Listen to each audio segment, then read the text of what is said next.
Hello,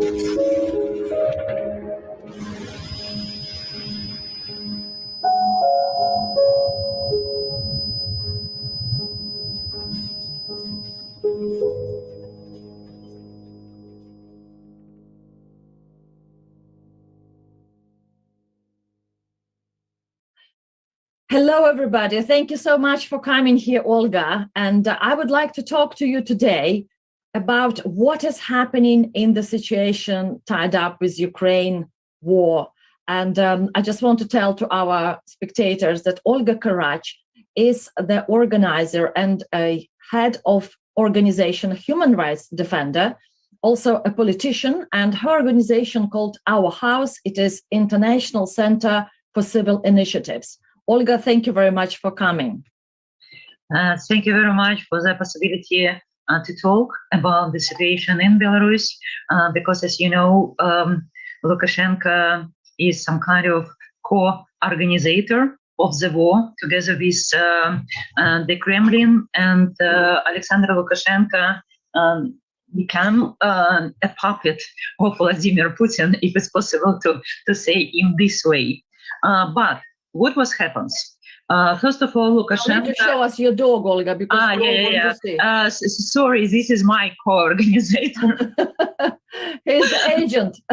Yeah, some kind of secret agent, and he hates Zoom and any voices, and he would like to have some kind of total full control for everything. But not only him, but some people too. But let's return to the Ukrainian situation and the involvement of Belarus in the case. First of all, Alexander Lukashenko was trying to start the mass mobilization of Belarusian men between age from 18 till even 60 years old. As we receive some kind of documentation from such men, and the dates of the demands to go to the military departments, to the commissariats, were from 4th of March till 9th of March. So, as you can imagine, Lukashenko planned to send the Belarusian men massively to the Ukraine 1 week ago. And my organization and my colleagues together, we were sitting, of course, and we thought what we can do in the situation. We are not soldiers, we are not military people, and we decided to start the women's campaign. No means no, and the goal of the campaign is cancellation of the participation for Belarusian men in the war from the Putin side. Because we think that the real hero is not the man who is going to Ukraine and support Vladimir Putin and to kill peaceful Ukrainian women and children, but the real hero in Belarus is a man who canceled such kind of participation. And of course, as a feminist organization, we strongly believe that everybody has the right to say no. No to war, no to violence, no to abuse, not only women, but also the men too. And we received a huge response for the campaign. Since 1st of March, we started the campaign on 1st of March. It was something like more than 1 million users who was following for our informational materials in different social platforms. And even I would like to say about very, very absolute number for my personal page on Facebook. For example, my speech to Belarusian men with the request don't participate in the war on the Putin side collected 7,500 likes and more than 3,500 reposts. For me, it's unbelievable. And the video only in Facebook, the video collected more than 200,000 views. you could imagine this is quite huge for Belarus. This is fantastic, because I remember when you started this campaign, I watched the video when you were telling step by step how to avoid going to the war. Do you think some people really use those steps? Yes, Yes, and I would like to share some kind of, maybe not public statistic, but at least the Lithuanian government recognize it and say it in some kind of way publicly. Since 4th of March, every day in Lithuania, there are something like 400, 600 men who is arriving to Lithuania, and who is saying that they are trying to go out from the army. So avoiding the army. Day, yes, per day, avoiding the army per day. 600 men per day.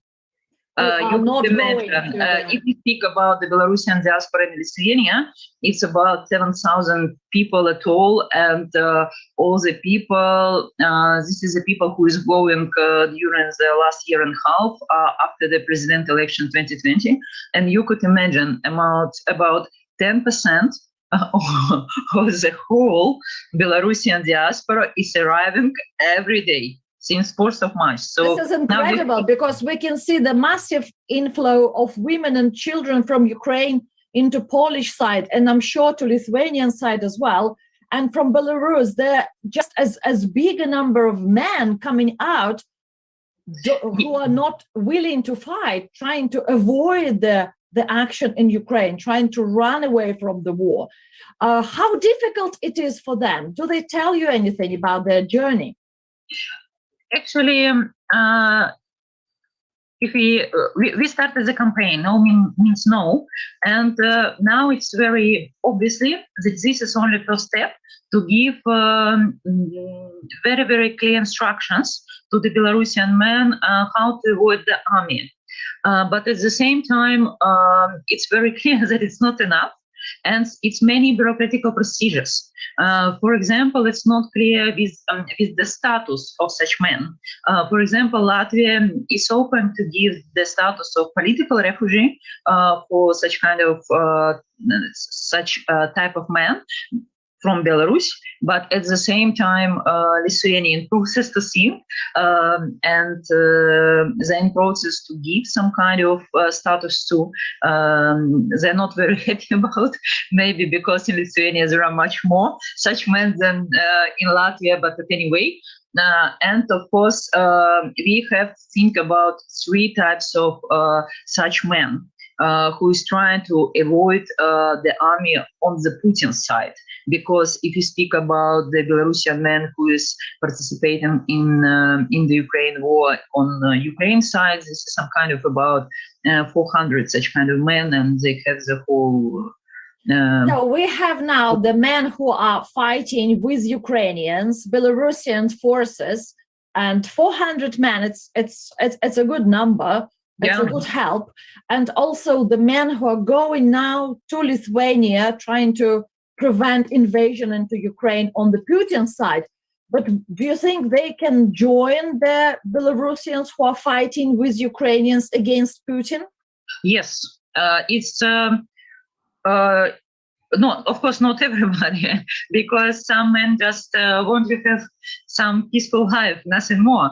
But from Lithuania, we have many men who was going or who is going now to Ukraine to participate in the war in the Ukrainian side.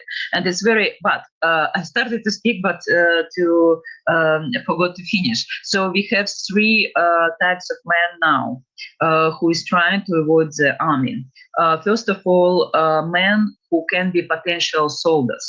And this is maybe the most problematic category because they still don't receive any demands or requests to go to the military department, but the men are very, very afraid that it could be some kind of situation.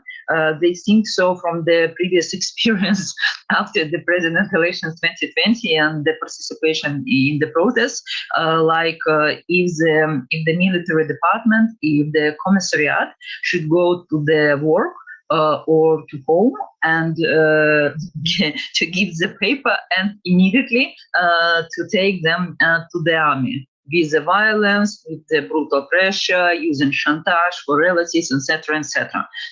So it's not clear what to do with such kind of category because they're asking. They say, no, I have no any kind of paper, but at the same time, I'm afraid that if I should receive it, it should be too late. And of course, it's huge, it's big question. Second type of such men who already received the papers, but they're inside Belarus. Right. So in this situation, of course, by my opinion, they have only one possibility. They have to leave Belarus immediately, soon as possible, to any country, to Georgia, to Turkey, maybe even to Russia, because in Russia it's much more easy to disappear from the Belarusian forces and military department. And after, of course, they should try to go to European Union. And we, as human rights defenders, and not only we should work for better guarantees and for better conditions to help them to receive any kind of official status. And of course, maybe the problematic other problematic group, third group of Belarusian men who is already in the Ukrainian territory and who is participating in the war from Putin's side. They actually, Olga, I'm sorry, just want to clarify, because it's not clear whether they participate or they have been or they are not participating. Do you have any real understanding of the participation of Belarusian soldiers on Putin's side in Ukraine right now? Of course, in Ukraine now, we, as you know, in Ukraine it is a war now. So it's really, sometimes it's really hard to understand what is the truth, what is not, because too many different information and pieces of information, but at the same time, what we know exactly, we know that Ukrainians have Belarusian surrenders. So it means that some Belarusians already have participated in the war. So in which status, etc., it's not clear because they have no passports and documents, and of course they're speaking about the story like it was brutal violence, blah blah blah. But of course the Ukrainians should check it's the truth or not.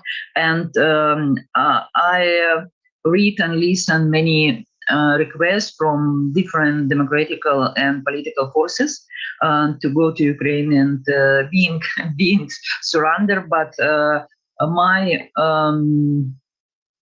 advice and very, very strong advice, please, people, don't do it. Because in reality, you have no any chance or very, very little chance to be surrendered. Because you could imagine you have the stress from your own environment and Russian soldiers in your team, for example. So you mean to become a prisoner of war? It's not an easy process. It's quite an involved procedure. Yes, it's very complicated to become a prisoner of war because you have many risks to be killed by your friends, Belarusian or Russian soldiers, or by local population. You could imagine that people, peaceful people, are not very happy about the situation in Ukraine and become more and more angry about everything. And of course, Ukrainian forces, because they don't want to check exactly. You would like to shoot them, or you would like to be a prisoner of war, or what happens. For them, it's much more easy to kill you than to worry about you, and to provide some kind of conditions, etc., etc. So this is the reality, because we all notice and follow what is happens in Ukraine. So it's very clear situation. And my strong advice for all Belarusian men who's listening to me now or watching me now, please don't do it. If you I understand that it's really, really a hard situation in Belarus. This is real terror. I would like to remind the story of a woman, a chief of Novopolsk Independent Trade Union. She just went on street with a with a sign "No War." She already received. She's imprisoned for 60 days only for this kind of sentence, "No war." And of course, under such kind of repressions, I understand the men. Sometimes it's really hard to say no and to fight, because people are waiting any kind of response. But if somebody has any hopes to go to Ukraine and to try to run, maybe. Okay, so that's maybe it's bad choice. Yeah. Yeah. So it is easier to not to go at all than go and then trying to get out of the situation. Olga, I understand that coming out of Belarus may be difficult. How do people do it? Because I understand if Lukashenko, the dictator, is trying to prevent men from leaving Belarus, does he put in place any hurdles? This is a very interesting question, because I would like to say about the trends from both sides, not only from Lukashenko's side, but also from EU side. Because now it's very complicated to make any visa to EU countries, because many visa centers are closed now. And but at the same time, it's still some possibilities. For example, it's possible to go to Turkey and Georgia without any visa. And in Turkey and Georgia, it could be possible to use humanitarian corridor, and if you are Belarusian, you can apply for the visa to any EU country. But of course, in this situation, you have to explain why you are doing the visa in Turkey or Georgia. And of course, in this situation, you or Belarusian man, any Belarusian man needs the papers, needs documents. Now in Lithuania, for example, there are some cases when young men they arrive into Lithuania, they have no any documents. They didn't participate in the protest, and they have no documents from the military department. They are just afraid that they can be potential soldiers. Of course, in this situation, I would like to say 99% of possibility that Lithuania will turn them back because they have no any proofs. Why you do need to have a documentation proving your status. Yes, you've been called to the army, you're refusing, you don't want to go there. Yes, and yes, it's true. And why we always repeat about the documentations and any documents, to keep any documents, evidence, proofs, because of course the Belarusian regime is trying to destroy all documents about repressions, or for example, the Belarusian Ministry of Defense started to produce false demands to go to the military departments to give some kind. If somebody should make any scandal, to say that, oh, no, it's false. But if anybody doesn't notice, so the person should be participated. Should be a part of the Belarusian army or Russian army in Ukraine. Yeah, Belarusians pretend that it is okay, right? The Belarusian authorities are trying to create this spectacle that everybody is running in order to fight Ukrainians. Okay, but it's not true. And now Lukashenko is trying to make a very huge propaganda campaign.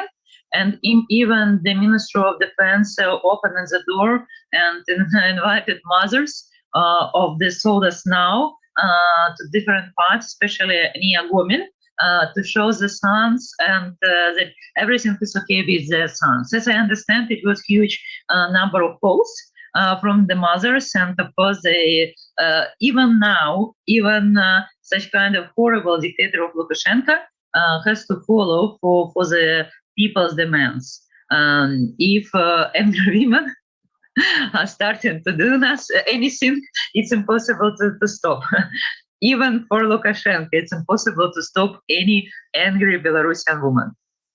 Well, let's give us all hope, and the more angry women will be around, the less soldiers will go to the war in Ukraine. Olga, and I want to ask you one more question.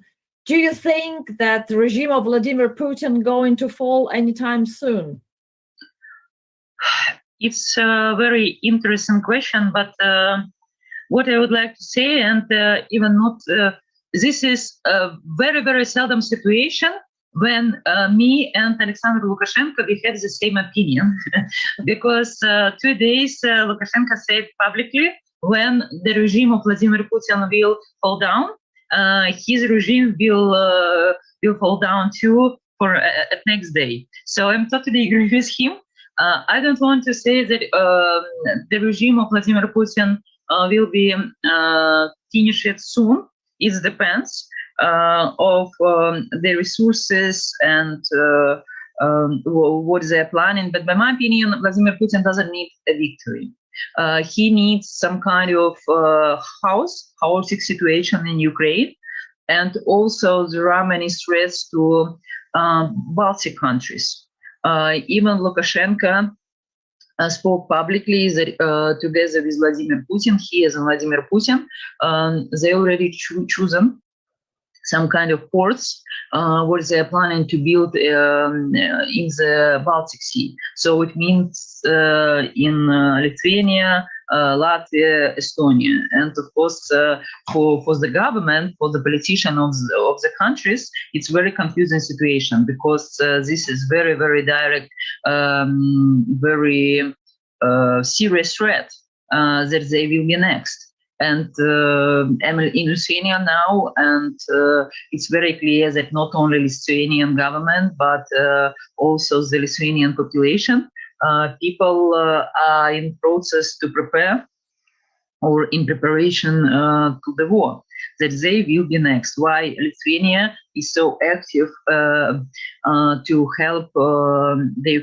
Ukraine now, because they understand that they're in the line and they're next. Thank you very much, Olga. I hope that we will resist Putin and we will put his regime down. And thank you so much for help and help to Ukraine and help to Ukrainian effort to stop the war with Vladimir Putin. Thank you very much. Thank you. And Живе Belarus. Живе.